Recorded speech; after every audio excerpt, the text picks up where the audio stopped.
반갑습니다. 한 번 더 인사할까요? 반갑습니다.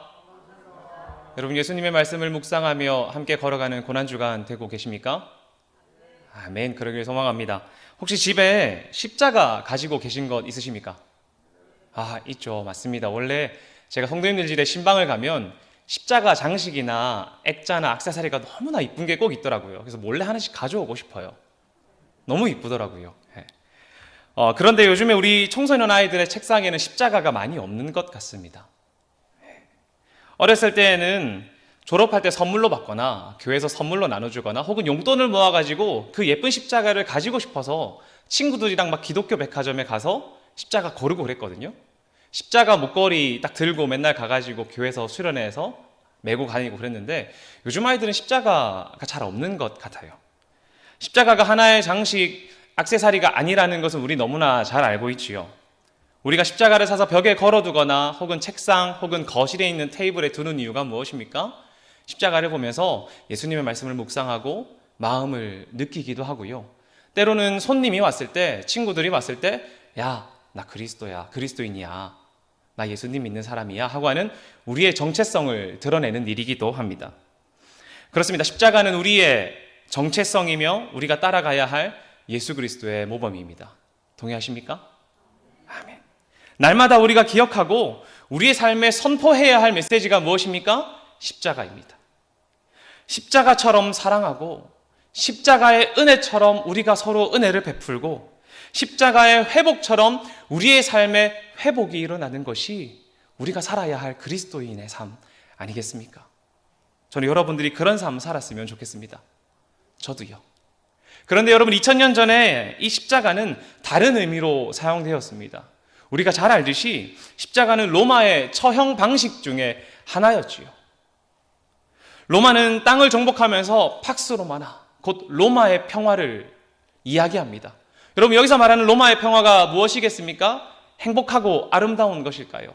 그렇지 않습니다. 로마가 말하는 로마의 방식대로 로마의 지배 아래에서 로마가 살아가는 그 평화를 의미합니다. 여러분, 이것을 이룩하기 위해서는 로마의 이야기에 반기를 드는 사람은 다 없애버려야 해요. 그렇지 않습니까? 우리 옛날에 우리들의 일그러진 영웅이라는 데 보면 엄석대라는 주인공이 나옵니다. 그 엄석대 씨가 이렇게 말하죠. 힘으로 딱 반을 제압하니까 아무도 그 반에서 나쁜 말을 못해요. 엄석대에게 나쁜 말을 못합니다. 함부로 하지 못하죠. 왜요? 엄석대가 이 반에 나의 룰로 평화를 선포했기 때문입니다. 아무 말 하지 마. 다 내 말만 들어. 마치 겉으로는 평화로워 보이지만 실제로는 안 그렇다는 것이죠. 십자가형은 로마의 평화를 방해하는 요소, 균열과 분열을 일으킬 만한 존재에게 행해지는 정치적인 형벌이었습니다. 그리고 당시 수많은 사람들이 이 십자가형으로 목숨을 잃었다는 것이죠.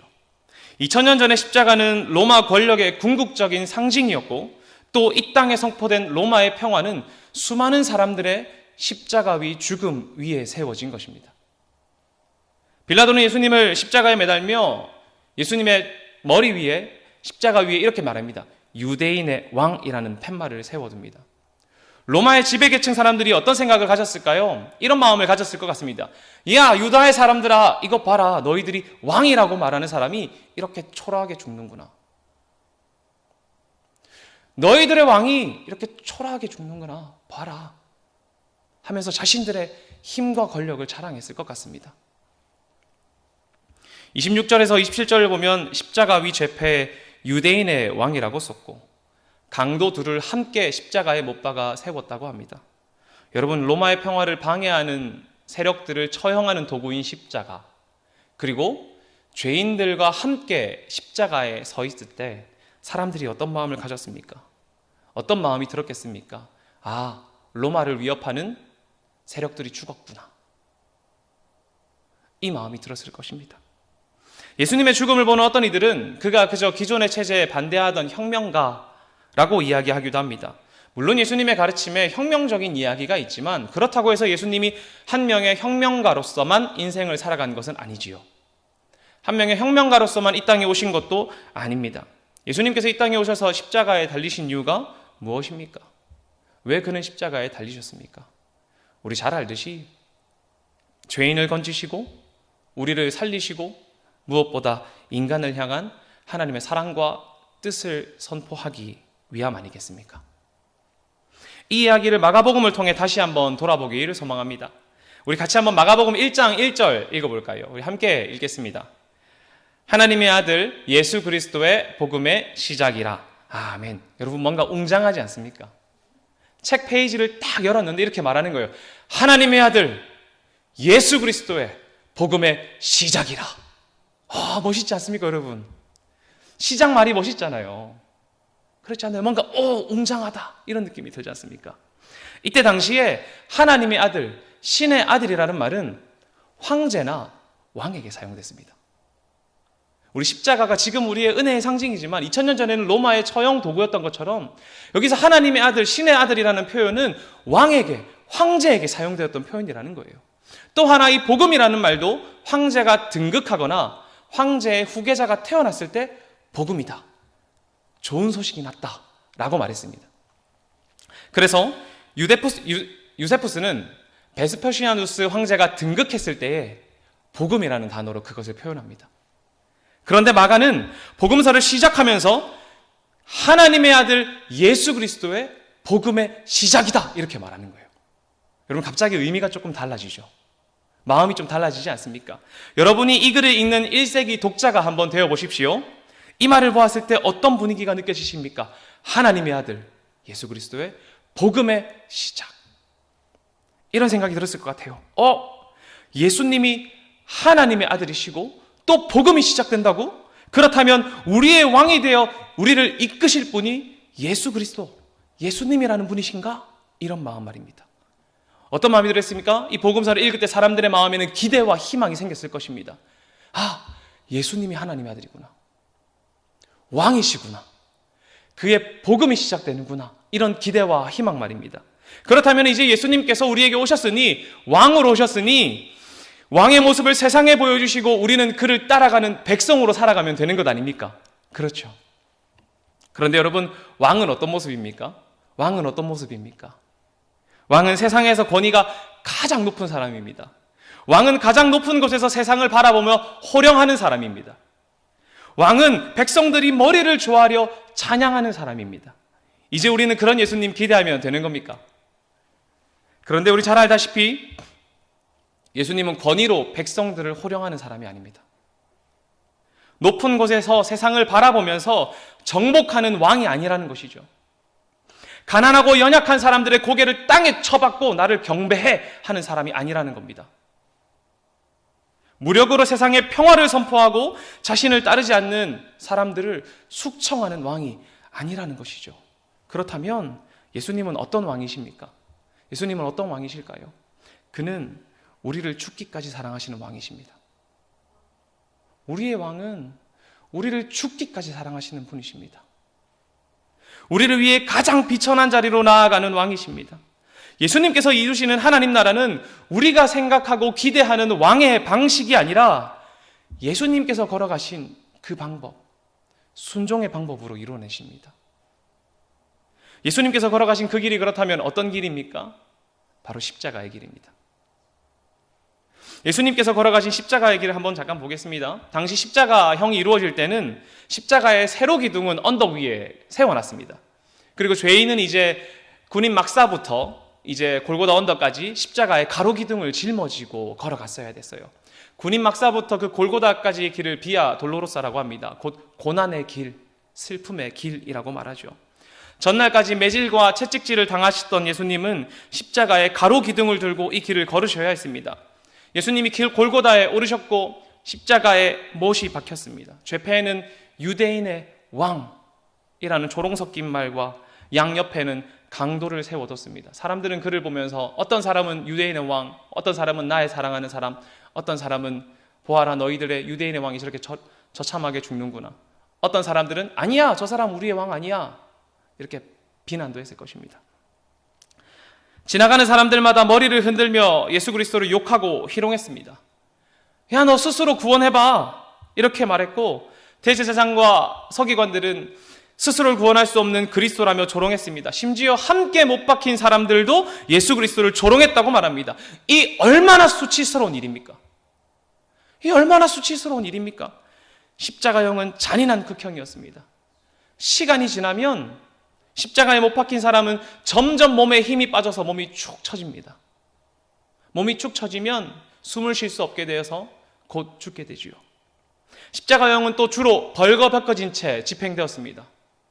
빨개 벗었다는 것이죠. 아픔과 고난, 수치와 멸시, 로마의 권위와 권력의 상징이며 유대인의 입장에서는 억압의 상징인 그 십자가, 거기에 예수님이 달리셨습니다. 여러분, 이 모습이 왕의 모습이라고 생각되십니까? 여러분, 이 모습이 왕 같습니까? 아니, 우리를 구원하실 왕이시며 좀 이렇게 오면 어디 덧납니까? 하늘에서 좀 멋있게 탁 내려오면서 양옆에는 새가 팍 날아가고 천사가 막 나와가지고 우리가 알 수 없는 노래, 세상에서 한 번도 들어본 적 없는 노래를 막 하고, 뒤에서는 후광이 탁 비치며 세상이 벌벌 떨면서 하나님 앞에 엎드릴 텐데, 그게 멋있고 왕에 어울리는 것 같은데 예수님은 왜 그렇게 오지 않으셨을까요? 그런데 그것은 우리가 원하는 왕의 모습일지도 모릅니다. 우리가 원하는 왕, 하나님 그렇게 오셨으면 사람들이 좀 예수님 편하게 믿었을 텐데, 바로 예수님 알아봤을 텐데 하는 것은 우리의 왕의, 우리가 기대하는 왕일지도 모른다는 것이죠. 하나님께서 원하시는 왕의 모습은 후광이 비치고 힘이 있는, 권력이 있는 왕이 아니라 하나님의 뜻에 철저히 순종하는 사람, 순종의 모범이 바로 우리의 왕이 되십니다. 여러분, 순종이 무엇입니까? 바로 십자가입니다. 그렇다면 왜 십자가의 길이 하나님의 뜻을 이루는 순종의 길입니까? 왜 십자가의 길이 하나님의 뜻을 이루는 것일까요? 그것은 인간을 향한 하나님의 사랑과 뜻이 이루어지는 그 방법이 십자가이기 때문입니다. 그리스도의 십자가 사건은 온전한 치유입니다. 온전한 치유를 말합니다. 하나님과 인간 사이에 인간의 노력으로는 절대로 메울 수 없는, 그 좁혀질 수 없는 관계의 회복을 치유하는 사건이 바로 십자가입니다. 죽음에서 생명으로 우리를 건지신 사건이 십자가라는 것이죠. 마가복음에서 치유 사건을 그릴 때에는 이런 식으로 많이 그립니다. 아픔과 질병으로 인해 사회에서 소외되었고 격리됐던 사람들이 예수님의 치유로 인해서 몸이 회복될 뿐만 아니라 그것을 넘어서 사회로의 복귀, 삶의 자리로 돌아갈 수 있는 것, 마가복음은 이런 이야기를 하고 있습니다. 치유는 육체의 회복인 뿐만 아니라 소외를, 격리를 극복을 향한 결정적인 사건이라는 겁니다. 그러니까 사람이 몸이 아프면 사회에서 소외되었단 말이죠. 다른 동네에서 살았어야 됐어요. 그런데 하나님께서 치유하심으로, 예수님께서 치유하심으로 그가 육체의 회복을 얻었을 뿐만 아니라 다시 사회로 돌아가 삶을 누릴 수 있는 것, 이것이 치유입니다. 우리의 예수님의 십자가 사건은 소외를 극복을 향한 결정적인 사건이라는 겁니다. 마찬가지로 십자가는 잃어버린 하나님의 백성의 지위와 하나님과의 바른 관계를 회복하는 하나님의 온전한 치유 사건입니다. 이 치유는 예수 그리스도가 이스라엘의 대변자로 죽을 수밖에 없는 이스라엘의 운명을 대신 짊어지심으로, 곧 그리스도 자신이 스스로를 버림으로 우리를 회복해야 하는 치유의 사건입니다. 이 예수님의 순종을 통하여 하나님의 뜻이 우리와 하나님 사이의 관계의 치유가, 회복이 이루어진다는 것입니다. 39절을 보면 백부장의 입을 통해서 이런 얘기가 나와요. 예수님이 하나님의 아들이다. 그가 참 하나님의 아들이다. 이렇게 말이죠. 예수님께서 하나님의 아들이며 참된 복음임이 드러납니다. 이 장면은 마가복음에서 유일하게 다른 사람의 입을 통해 예수님이 하나님의 아들이라고 불리우는 장면입니다. 여러분, 마가는 1장 1절에서 하나님의 아들 예수 그리스도의 복음의 시작이라고 선포했습니다. 그러나 그 누구도 예수가 하나님의 아들임을 깨닫지 못했습니다. 하지만 이방인 백부장의 입에서 예수님이 하나님의 아들이라는 것을 선포하게 됩니다. 하나님의 아들이란 고백은 세상 왕의 방법이 아니라 누구의 방법이요? 하나님의 방법, 바로 순종의 방법으로 드러난다는 것입니다. 어떤 길입니까? 십자가의 그 길을 걷는 방법으로 말이죠. 하나님의 뜻과 사랑은 예수님께서 그리하셨던 것처럼 철저한 그분의 순종에서 나타납니다. 그러므로 1장 첫 구절에서 하나님의 아들이라고 한 진정한 의미는 십자가에서 드러나는 것입니다. 세상의 방식은 생명을 죽여서 자신의 힘을 드러내는 것일지도 모릅니다. 그렇지요. 세상의 방법은 힘을 드러내서 생명을 죽임으로 자신의 권위를 드러내고 자신의 나라를 세웁니다. 우리 그런 거 많이 보아왔지 않습니까? 학교에서도 일어나고요. 또 애들 있는 곳에서는 너무나 자주 있게 일어납니다. 어른들의 사회에서도 그런 일은 일어나지요. 힘과 권력으로 나라를 세우는 일 말입니다. 요즘에 참 청소년들의 슬픈 이야기가 많이 들려옵니다. 어떤 곳에서의 폭력 사건과 어떤 곳에서의 폭력 사건, 거기서 억압받는 아이들과 피해자의 아이들.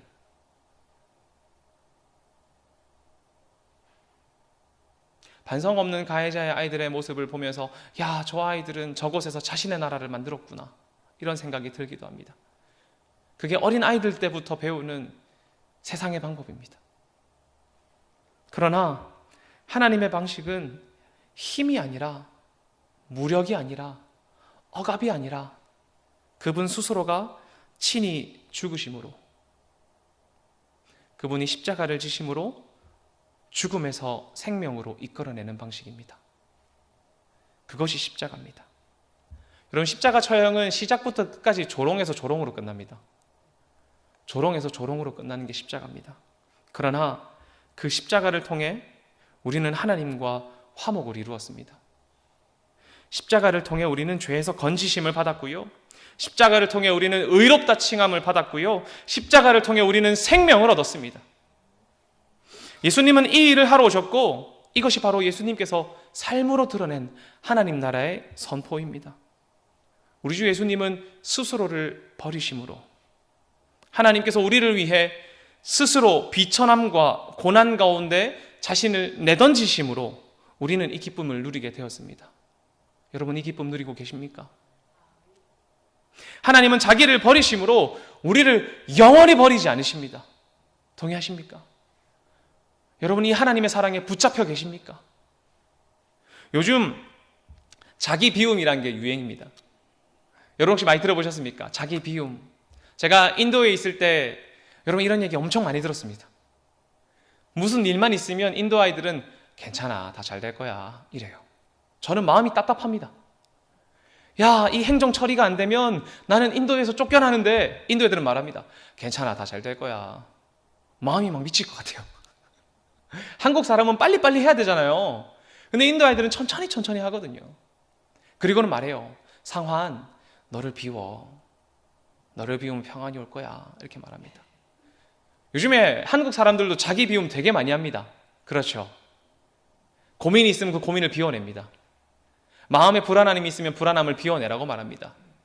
아무 생각하지 말고 그저 정신을 내려놓고란 말은 이상하네요. 맞죠? 정신을 좀 릴렉스하고 좀 여유를 가지고, 그리고 내 안의 것을 비우라고 말합니다. 그런데 예수님은 스스로를 비우신 것이 아니라 스스로를 깨트리심으로 우리에게 하나님 나라를 선포합니다.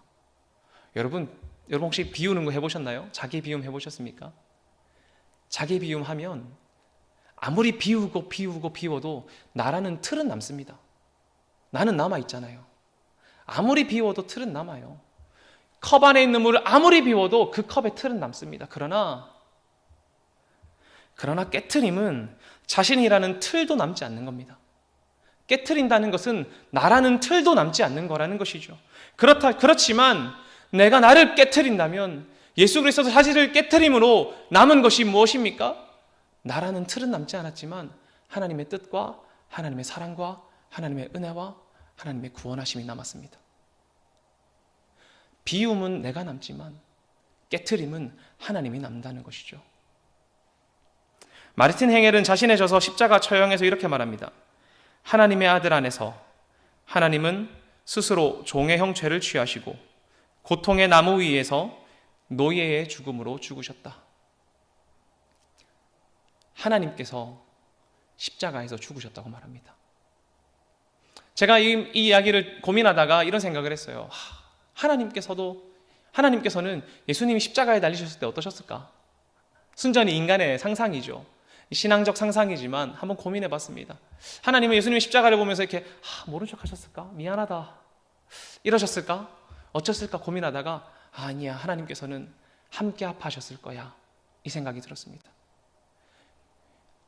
여러분 조금 손 베이면 어떻게 하십니까? 피났네? 이러면서 약 잠깐 바르고, 약도 안 바르면 그냥 밴드를 이렇게 살짝 붙입니다. 여러분, 만약에 여러분의 이 피덩이 같은 손녀나 손주 아이가 혹은 아들과 딸이 손에 탁 베이면 어떻게 하십니까? 약 발라. 이렇게 하세요? 병원으로 가십니까? 멋있으십니다. 네. 어떻게 하십니까? 괜찮아! 내가 아프다. 내 마음이 너무 아프다. 괜찮아. 이렇게 하죠.